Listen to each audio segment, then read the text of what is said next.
Hello, everybody, and welcome back to the Yellow Squared podcast, the Watford FC fan podcast hosted by two brothers. Now, if I'm being honest, I was hoping to come back after the last podcast and be very pleased with the performance and the result at QPR, but yeah, I can't really be too happy about it.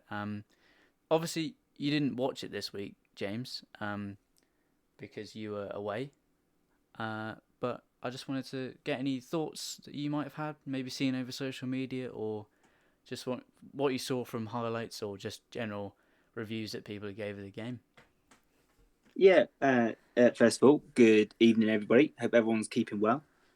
Yeah, you're right. I was away this weekend, one of the few weekends where I had no access to the football, from a video perspective. So I was following it via the relevant apps.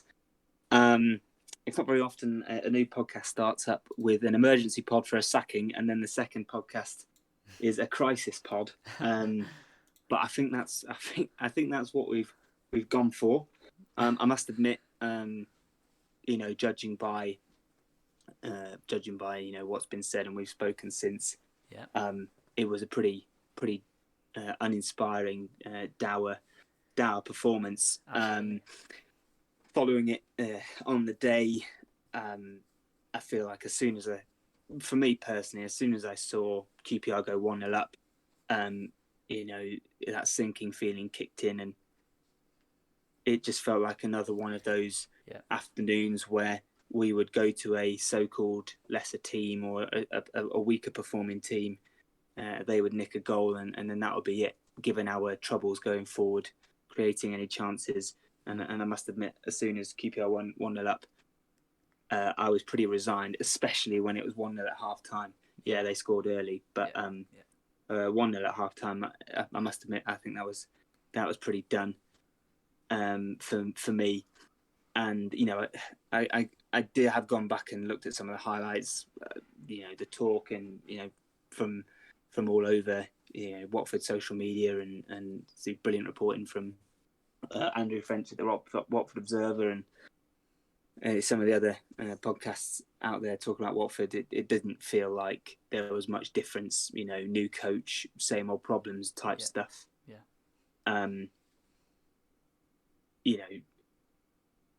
For me, the thing that sort of sticks in my head with the performance is the new manager bounce dead for Watford Football Club? Do we change managers so often now that there is no such thing as a new manager bounce? Are the players just uninspired by a new voice in the dugout? And it just feels like it was a really, really disappointing start to life. The stats would suggest we were in charge of the game, but did we create anything? Judging by the highlights, no. Barring a few pretty brilliant runs from dribbles from João Pedro.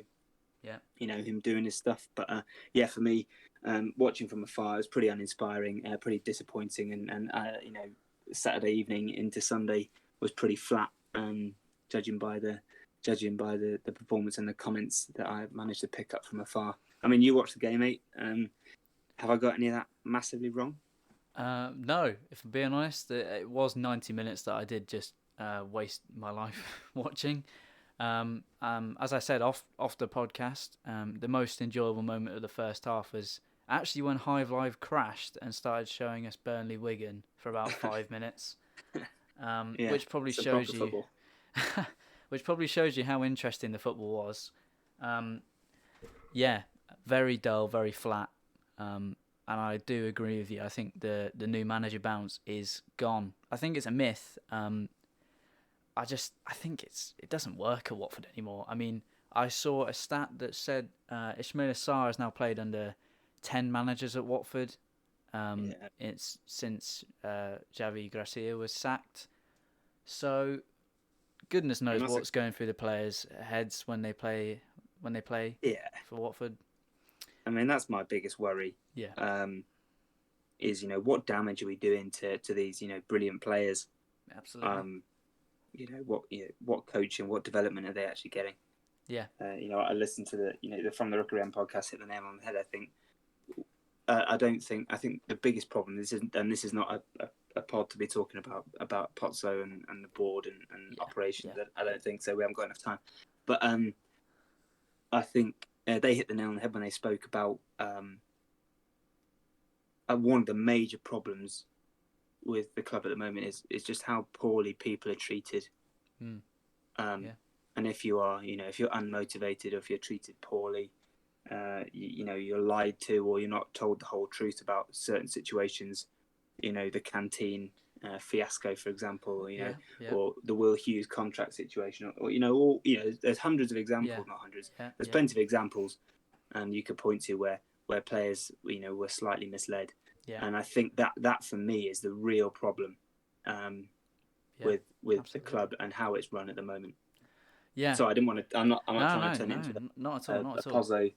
A Pozzo discussion. We're here to talk about the football. Yeah, absolutely. Yeah, but like I said, I don't think the new manager bounce really affects the players anymore. I think they're so tired of having a new head coach in every 6 months. I don't think that anyone could come in right now and motivate this group of players, because how many managers have we been through now, and it's the same football, the same problems. Originally, I thought it was the squad. I didn't think we had enough depth. I didn't think we were good enough, especially defensively. But we seem to have brought in some good signings defensively. I mean, in the past 3 windows, including January last season, we brought in a new centre-back, a new left-back. Then we've brought in 2 new centre-backs, a new right wing-back, another right-back in Gaspar. I think that there's definitely the options there.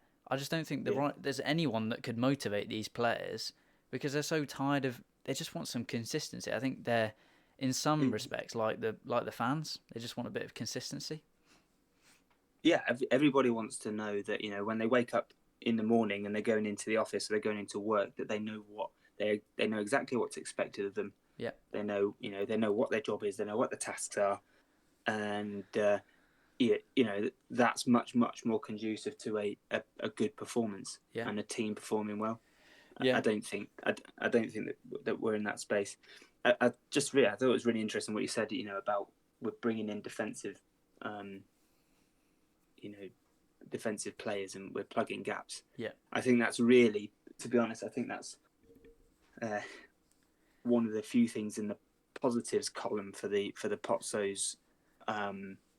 In the last couple of years, is it does look like in January windows they are able to address problems within the squad. Yeah, it looks like they're able to have identified where their shortfalls are, and they are able to go out, make deals early, and get players in. People listening will probably hit straight back and go, well, you should know that in the summer. And obviously, but sometimes you can't take into account injuries and players dropping off form. Yeah. So it's one of the few things. But we spoke on the last pod, mate, about Wilder. Did you notice a difference in the system? Yeah. If I'm being honest, I thought there was a lot. We seemed to be a little bit more direct. I mean, we got completely bullied in the first half, so it was difficult to see any patterns of play. But as QPR sort of started to fall away a little bit, it was noticeable that obviously there was a new system in place. I think it would take a few games for it to settle in. We don't really have that time, which is what's annoying, because maybe Bilic just sacked a few games too late. But like I said in the last pod, I think maybe they were giving him some time with all the players back finally fit, or majority of the core of the spine of the team back and fit. But I think, it was obvious we were trying to play out from the back a lot more, especially in the first half, first sort of 10 minutes. I mean, I saw an analogy that compared Keenan Davis to a trampoline, and that was what it was for the first 45. The ball would be played into him and just bounced off him. Having said that, I think that the QPR centre-backs did a really good job again. I mean, feels like we're just praising opposition centre-backs at this point, but I think they did a great worry. Yeah, but I think they did a great job of stifling any sort of threat from Keenan Davis keeping the ball up top. it's definitely frustrating. And that's got to be a worry, though, isn't it? If Keenan Davis, that's his game. That has to be his game to be that presence, that real focal point to hold the ball up. And if that's not happening, then we've got some real problems. Yeah. What did you think of Sarr? Did he play up through the middle, or was he sort of drifting? No, he was stuck out on the right again. I thought he was anonymous in the first half. I thought he looks quite laboured, if I'm being honest. It doesn't seem what he's doing doesn't seem really natural to him. Some of the crosses he's putting in, basic crosses, he's just overhitting them. I think he's feeling a lot of the pressure because obviously it's resting on him and Zhao because they're obviously the best players that we have in this team. But I think he's feeling the pressure a lot more. And if I'm being honest, a lot of the spotlight is on him because he isn't performing every week as Zhao is. But we'll get on to some player ratings later. But I think he's not performing in the same way, which leads to a lot of heat going towards him. And because of that, I think he's trying to force things too much. You just go back to the basics. I liked it when, he took players on, rather than just sort of slowing the pace down and then overhitting across, which is frustrating because we know how good he can be. But yeah, in all honesty, I didn't really see much of a change in obviously the style of football's changed and the formation's changed from Bilic to Wilder, but it was a fairly similar performance, which was the most frustrating thing. I was looking forward to, we discussed Wilder's going to be playing with a bit more intensity, but it just didn't feel like any of that was in place. I mean, there was one moment in the first half, just before QPR scored, where Zhao sort of ran the length of the field to close down the goalkeeper and win the ball back. That was a bit more design. That was a bit of stuff we could get behind. But then fizzled out, and then they scored, and then we looked flat. And I didn't think we looked at any point did we look like getting back into the game. I think, well, we know Gareth Ainsworth is known for his time wasting antics, but even there's an argument for that, cutting up the game, stopping the flow. But if I'm being honest, I don't think we look like scoring at any point. There's usually one gilt-edged chance that comes the way of Watford. I mean, we've not taken them in the past few weeks, but no, nothing this week. Absolutely nothing. You can see the stats: 2 shots on target. I couldn't even tell you what shots they were. There was an argument for a penalty in the second half. Oh, I heard about that. But I think given it didn't appear on the highlights. Yeah, but I don't think it would ever be given. Obviously, it looks like he's stood on his foot and then he's pushed him over. But, at full speed, the ref's never going to give that, especially to quite a hostile home atmosphere. But I do think, QPR came flying out the traps. Did feel a bit like they're trying to force a rivalry between us and them. But it did feel like a little bit like one of their cup finals of the season, and they took the opportunity and have actually taken 6 points off Watford this season, which is fairly embarrassing. Yeah. I think that's the biggest. That's our biggest problem this season is we've very clearly got no idea what to do with a team that sets up to frustrate us. Yeah, absolutely. I think a team that we've got no ability to turn, switch on the tempo at a minute's notice. We've got no ability to unpick a defence. Yeah. I think, and I think the constant changes is hindering that. You said a minute ago about Sarr putting crosses in, and he's overhitting them, or he's not. He's not putting the balls into the areas where he should be putting them into. But if he's going from 1 week playing, with a front three where Sarr or the midfield might be arriving late or putting the ball back to the edge of the box, but this time is there's sort of 2 people up top, and it's that's going to take some time for a player to get used to know where to put those crosses and do things instinctively. So that's not going to help. That's not going to help at all. No. Well, that was everything that I noted from the game itself. I think again it was a terrible performance in the first half. A little bit of an improvement, but never looked like scoring. As soon as we went 1-0 down, I don't think there was any chance of us getting anything out of it. But yeah, all I can say is I feel bad for the 2,600 Watford fans that made the journey. I know it's not a long one, but I mean it's incredible how many people still go week in, week out. I mean, I'd go as much as I could if I could. But it's really a testament to how loyal the Watford fan base is that we're still going, we're still showing up in numbers when there's not much to chill on or particularly off the field as of right now.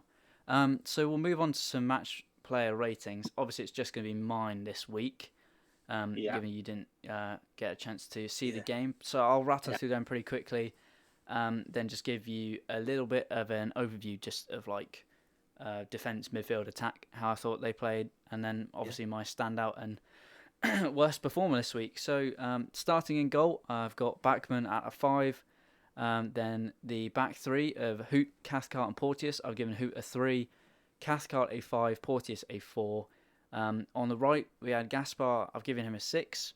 Sema on the left a 6. A midfield 2 of Chowdhury and Lauser, I've given Chowdhury a 3. Lauser a 5. Sarr on the right, I've given him a 6. Zhao through the middle an 8. And Keenan Davis, I've given him a 5. So as you could tell from those numbers, it was a real low-scoring game. Other than a couple, I'll get onto the subs in a couple minutes. I thought the defence was okay. I mean, I think there could have been more done to get rid of the ball. I don't think people were alert and switched on to get rid of the ball for the goal. But that stems from the midfield rather than the defence. I did think Hoot had his worst game in a Watford shirt. That's a low score. There was a point where he gave the ball away about 4 times in a row, just trying to put a cross in. I didn't think he had a particularly good game. My other really low-scoring player was in the midfield, Chowdhury. I thought he had a really poor game. Obviously, he's picked up a yellow, so that's 10 yellows for the season. So he's now got a 2-match ban. It really was not... That performance did not cover him in glory at all. Just giving the ball away in silly positions. I didn't feel like he did as much running as he has been doing, but it's probably imaginable that he's just knackered and he can't really do the running for 3 people like he's been doing it week in, week out. Lauser, giving him a 5. He had a couple of free kicks outside the edge of the box. I know that Blackpool free kick was probably... The Blackpool free kick was probably once in a lifetime, but I think he needed to be doing more from those areas. Don't know what you thought about those. Yeah, I mean, I saw them. Those free kicks were always, when you watch them back, I know I'm watching them in isolation, but they look like really disappointing efforts, to be honest. I think, definitely. Yeah, I think, the first one, which he tried to hit low, he didn't execute that very well. No. I think I know what he was trying to do. I think he was just trying to pull it to the keeper's left hard and fast, just sort of snap it away from him, and he hit it into our own players, didn't he? Yeah. And then the second one, he was trying to re-go for the Blackpool thing, and it just felt like it wasn't the best option. No. Well, hitting it across the goalkeeper like that is you've got to hit it perfectly. Either try and whip it around the wall. To the keeper's left, or I'd have a right-footed player try and bend the ball away from the keeper and try and force him out to make an error. But at least I suppose it's a shot, and that's something we should be grateful for. Yeah, well, like I said, I think that Blackpool free kick was probably a once in a lifetime strike from Lauser. I know he's got the quality, but I don't think he'll ever replicate a free kick as perfectly as that Blackpool one was. I thought overall it was quite a disappointing performance from him again. I mean, I thought I'd see shades of Will Hughes when he came back from injury in the 2020-21 season, but coming in from January, but he hasn't looked the same. I thought those small cameos he had coming immediately back from injury looked really promising, but having played a few full games in a row, I think he's been quite average. He's definitely not been the player that we saw at Stoke or in that little period of time where he looked unstoppable. So, moving on from him, Sarr, I've given him a 6. I thought he was pretty anonymous, but then again, made a few runs, puts himself about a bit. I think he could do more, so 6 is fairly solid. Sema, again, I've given him a 6. I thought he was okay. It's just a Sema performance. I quite like that decision to play him as that wing back. Yeah, definitely. I think he's got a lot more attacking intent, and especially playing with a back three, we're not going to need as much protection, so you won't need your Morris holding things down as well as he does. I don't think he fits really into the system, and clearly Wilder doesn't either, given he wasn't even featuring in the squad. So yes, moving on from that, Zhao, given him an 8. I thought his runs were brilliant. Dribbling, I mean, we spoke last week about how he sort of lacked in that ball carrying that he usually provides us with. I think that was back this week. The 2 Louser free kicks are won by his surging runs through the middle. And maybe in this system he does actually get through and can move the ball on quickly, which perhaps he couldn't do in the Bilic system where he's probably dropping a bit deeper to get the ball. I think Keenan Davis was really average. I've given him a 5. I just thought, like I said, he was a bit like a trampoline in the first half. Poor. I just feel like he needs a goal, bless him. But he's got such low confidence, he's not going to get one for a while.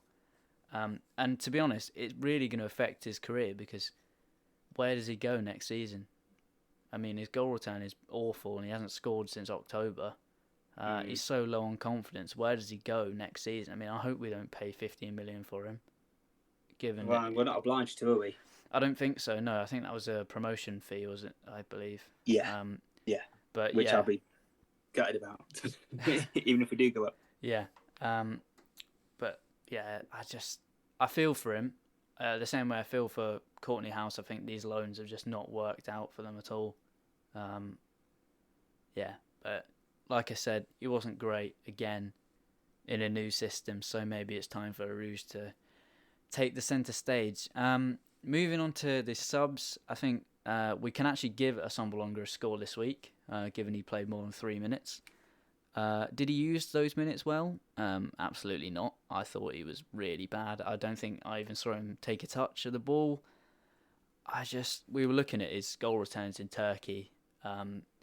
They're just, I can't for the life of me see. 42, wasn't it? Yeah, I mean in Turkey that's really poor for a upper tier championship striker. I think. Yeah. I think it's a really, really strange signing. I think they just panicked and bought a striker in on the last day because they shipped out both Manai and Bio in the January. But I wonder whether or not there's a registration benefit to Assombalonga being homegrown. I think maybe that could be one of the reasons why he was brought back to the club. More squad things, yeah. But, I mean, every game, every time he comes on, someone talks about how if he scores, it will break this record for the longest. I don't think he's going to score this season, if I'm being honest. He just was not convinced. So poor when he came on. And I'm not trying to bash him, but it just was not good enough at all. And the final player for the ratings is Asprilla.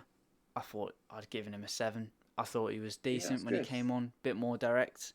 Again, good signs. Looks like the only player that could create anything when he comes on. You know, the little touches, the little balls that he plays that no other player sees. Yeah. I think he's going to be a really, really solid player. Potentially could fill the boots of Zhao if he leaves in a couple of seasons. Or maybe not. I mean, who knows? Maybe the number 18 is still unlucky for Watford, but I think it's positive times. Yeah. So they are the player ratings. Top performer, obviously, it's got to be Zhao. I think his ball carrying was sensational again. I really do wonder why he's still at this club at this point. He's head and shoulders above everyone else in the squad. And the lowest performer for me, Wesley Hoop. I think this was his worst game in a Watford shirt. I think he was frustrated, gave away silly fouls, particularly when we're chasing the game. I mean, Watford defenders have a terrible habit of just giving away silly fouls, especially with players back 10 to goal. Silly fouls to give away. Yeah, not good from me on Wesley Hoot. I think it was a poor performance from him. Gave the ball away a lot. That's a worry, because I kind of when we spoke, I pinpointed Hoot as someone really valuable to the way Wilder would like to play. Yeah. Given what we've seen from his distribution so far, so yeah, that's a real concern if his first game under Wilder was poor as that. Well, I think it was interesting that he was sort of playing out on the left of the three, which is probably not where I'd play him. I'd be happy. Yeah. I don't mind him being out there. Well, I just think maybe somebody would be more. I mean, I know he's left-footed, obviously, but potentially, I don't know. I'm not really sure if that's where he's best suited. I mean, we've seen maybe Porteous or Cathcart fill out wider than Hoop, but I'm not sure how he's going to cope in the back three, if I'm being perfectly honest.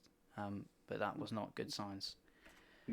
Anyway, we'll move on from QPR. Hopefully, we'll put that in the rear view. That was a tough slog getting through that. That was a tough slog, and quite difficult to find some motivation for Watford right now, given the current state. But we'll move on, ever hopeful. We'll move on to some thoughts for tomorrow's kickoff. Birmingham at home. So I'll let you take the stage with this one, James. I feel like I've been speaking forever. Yeah. So mate, that's cool. Well, luckily for me, I will be at the Vic tomorrow night to watch the game. Yeah. So I mean, it goes without saying, how many times have we said that it's a must-win game, and it's very cliched, obviously. Yeah. But I really do believe that tomorrow night will tell us where the squad is going.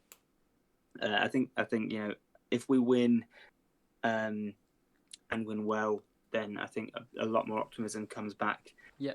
Given the run of fixtures we've got coming in, if we win, but the performance isn't particularly great, I think you take the 3 points and try and build a bit of momentum. But anything other than a positive result, I think is season done. Yeah. Obviously, no Chowdhury, as you mentioned. Yeah. So he's out for 2 games. So the question is, who comes in to replace him? I think it's a massive opportunity for someone like Kone. Yeah. Over and above someone like Bakuna. I think because Kone's athleticism is what Wilder would like to have if he's going to sort of play a 2-person midfield. Yeah. I think the athleticism from Kone and the ability to cover the pitch will be beneficial. Yeah. And he's shown some sparks of that quality that I think was the reason why he was signed. So massive chance for him tomorrow night if he gets the nod. Yeah. I saw that Sarr was supposedly a doubt. Yeah. He might be injured. Yeah. But the kind of the thinking is he probably will play, but if he doesn't, I think you have to look at Arouge up top.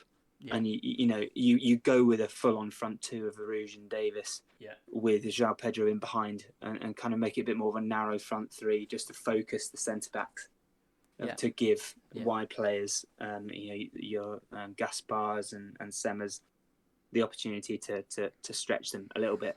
Yeah. So I think that's what I think will happen. I don't think there's going to be any other changes. No. For me, I would probably look to drop Gaspar for Ferreira. Yeah. I was going to say give a little bit more attacking threat and pace. Yeah, absolutely. But I don't think we'll see a change in system. I think it'll be a 3-5-2 with a lot of possession. Yeah. But I hope there's a bit more tempo and a bit more directness. Yeah. Because we might as well. If I'm being honest, this is Birmingham City. who started the season okay, but other than that, have been poor. Yes, they got an important win at the weekend against Rotherham, but they have struggled since the World Cup for definite. So we might as well go out there and try and pin them back. I would rather they snuck on the counter and we were camped in their half, being relentless for 90 minutes than it fizzles into a 0-0. Which is, how many times have we said that this season? Yeah, so many times. That's interesting that you talk about Birmingham in that way. I think there will be another team like Hull, Preston, Rotherham, who've come to the Vic hoping for a point if they can get anything. So it'll be interesting to see how we attempt to break them down, which has been a real struggle this season. I think it's really quite concerning how we struggle to break down any of the teams that just dig in for a point. We play so much better when the team's trying to attack against us. I.e. Norwich, Burnley, Sheffield United at the start of the season, where we hold off a little bit of pressure and then hit on the break. Which I think would be quite an interesting style of football to play. I'd prefer to sort of weather the storm because we have the defence to do that now. I wouldn't have been saying that 3-4 months ago, but I think we've got the defence capable enough to dig in for the first 15 minutes and then get a foothold in the game, which we've seen in plenty of away performances. So, but it will be interesting. I mean, I'll be interested to see what Birmingham do. Obviously, you've got two ex-Hornets captains. Yeah, absolutely. In the squad, in Troy and John Eustace. Obviously, John Eustace will know a lot more about the club. He was here for a season with the Potsos, but he'll know a lot more about the club and what the fans want. So I think he'll go out to frustrate. And slow things down so we start to turn. And obviously Troy knows everything about the club, all the ins and outs. So I think I must admit I don't know what his situation is. I don't think he's played for a while. I don't think he is going to feature tomorrow. But he will very much be there. Yeah, he'll know. And he'll know what to do. Yeah. And it's an experienced side. So it's going to be a slog. Yeah. But I think if we can go out and attack early and score a goal early, then I think it's the game that we want, and I think we've got the quality to move on from there. So I think an early goal is key tomorrow night. Yeah, definitely. I liked what you said about maybe playing a bit more narrow, especially if Ferreira comes back into the side, back from injury. That would definitely put a bit more heat on the left and right wing backs pushing forward, and then obviously the more people in the box the better when you're playing two wide fullbacks, especially with good crossing ability in both Sema and Ferreira, who I absolutely love both of them. From the fleeting glimpses we have seen of Ferreira, I thought he looked really good going forward, but a catastrophe defensively. But he looked a bit shaky, didn't he? A little bit shaky, but through at the back, there's that protection, which wouldn't be there playing in a especially back four. Especially if it's someone like Cathcart who sits out on the right, a nice experienced, calm head to mop up a little bit. Absolutely, yeah. So we need an early goal, good performance, and a good win. I don't really want to see another sort of West Brom win. That wasn't convincing at all. I just want to see some good football, and hopefully we can pick up a little bit of momentum. I mean, you could say that they might have a couple more days of training, but playing Saturday, Tuesday, I don't think maybe they have one sort of fitness session. If there's not going to be much more input. It's just got to be the mentality and attitude from the players that's got to have changed. It's got to be. Yeah. It's got to be that. Well, yeah. I don't know if you wanted to add anything else to this week's pod, James. Any final thoughts? Well, no. I mean, I suppose it's worth acknowledging some of the news that we've seen. Obviously, Cleverley and Gosling's situation. Gosling's mutual termination of his contract, but he's going to stick with the club and train with us. to see if he can get a new deal when he's fit. Yeah. Yeah, that's a for me from the outside looking in, that's a concerning situation, because that to me suggests that the club are not prepared to pay his wages, but clearly think they might need him later on. Yeah. I don't know why you wouldn't just sort of cut ties with him completely. He's a professional footballer. He understands his age, his contract situation, and the injury he's had. So that's a concerning situation, and obviously people immediately then start to look towards Cleverley, who is expected to feature again towards the end of the season, but his contract's up. So if I'm being honest, I don't think there's anything really to suggest that we should give Cleverley a new contract again. Fantastic servant to the club, but he's one of those players that I think we've got better options. I know he's a great leader, but I think we've got better options now. I don't think he gets in over Chowdhury I think as a midfielder, maybe as a leader, but I think, if we're planning a clear out and a proper rebuild, Cleverley, Gosling, they've got to go. I think the one thing that I would say that Cleverley would do, and I think on a night like tomorrow night or at the weekend, I think Cleverley in the side has the ability to sense that there's an injection of pace and tempo needed, and you would often see that with him. I think we're missing that person who is willing to not step up. That's the wrong word, but who's willing to start increasing the tempo and trying to drag the team forward and make a few tackles and challenges. Because that's what Watford fans like to see, is someone getting stuck in and being committed. Yeah, absolutely. Yes, Chowdhury is excellent at the tracking back and making the tackles and stuff. But what you don't really often see with him is a real strong, committed tackle. That gets people off their seats. He wins the ball a lot, but I think it's interesting. That might be because he's just too good at interceptions and nicking the ball away. Yeah, definitely. But you don't get that wonderful collision of players that gets people off their seats. Yeah, I mean that you might otherwise get with clubs. Yeah, definitely. But I think we do have a player that is capable of that. So far, I think Kone's played a handful of games, and I've seen two absolutely crunching tackles from him. One away at Reading in his first game, and then at Burnley. So we do have that player to get people off their seat, but maybe he just needs a little bit of mentoring, bit of guidance. Well, he needs time, doesn't he? Yeah, definitely. He's a young player. He's only had 18 months as a pro. Yeah, he's a young player. He's like Aspria. Obviously, there's the beginnings of a cracking player in there, but they just need time, development, which the club does seem good at doing. But like we said, I mean, obviously, managerial changes can potentially affect that.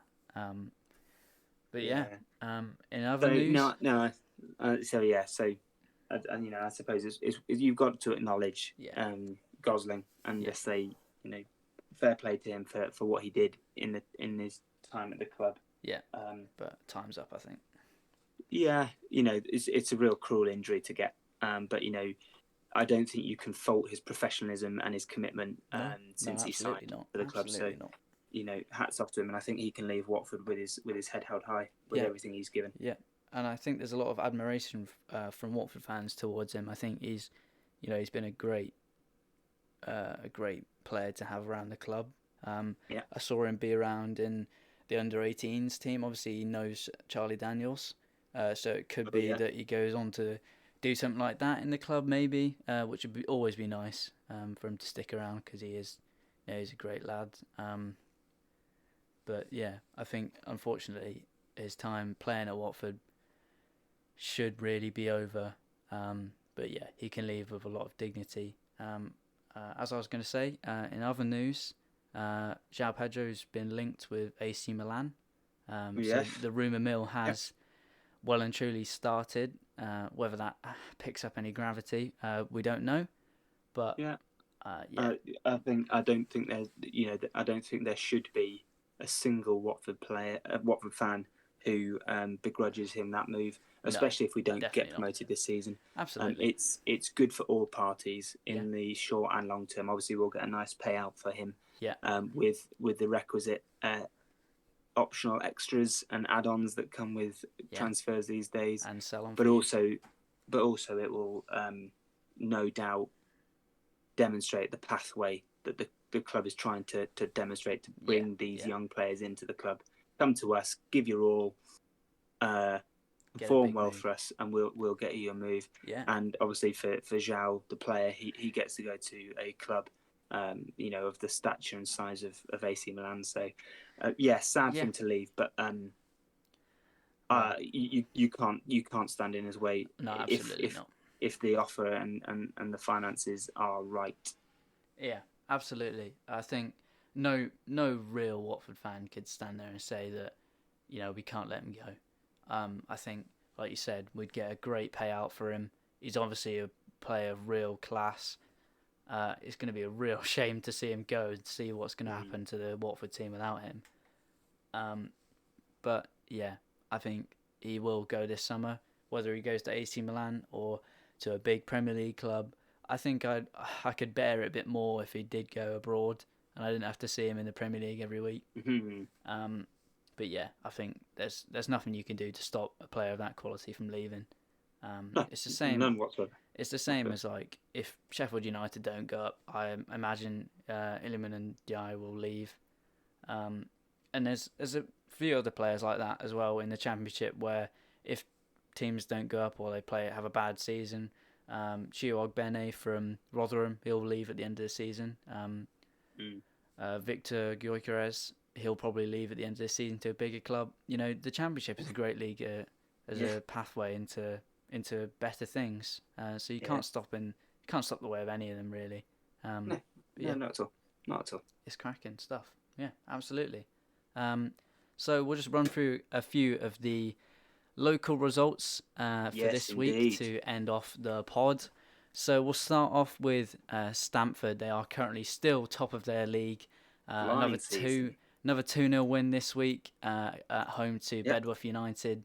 And in the same league, Spalding ground out a 0-0 to Loughborough Dynamo. So that's the local news for this week. And 11 unbeaten now for Stamford. They're having a fantastic season. Fantastic season. Unbeaten in 2023 as well. Yeah, fantastic. Yeah, brilliant stuff. In other news, the Watford women, the Golden Girls, stayed fourth in the table after a 2-0 win over Gillingham. Remain 6 points off the top two with two games in hand. So come on, the Golden Girls. Hopefully they can get promotion this season. Fingers crossed. A Watford team to be proud of. A Watford team to be proud of, absolutely. And they are doing fantastically well this season.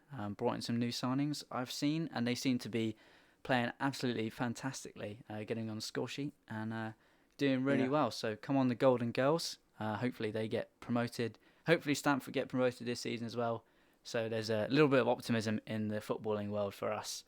So that is everything for this week's pod.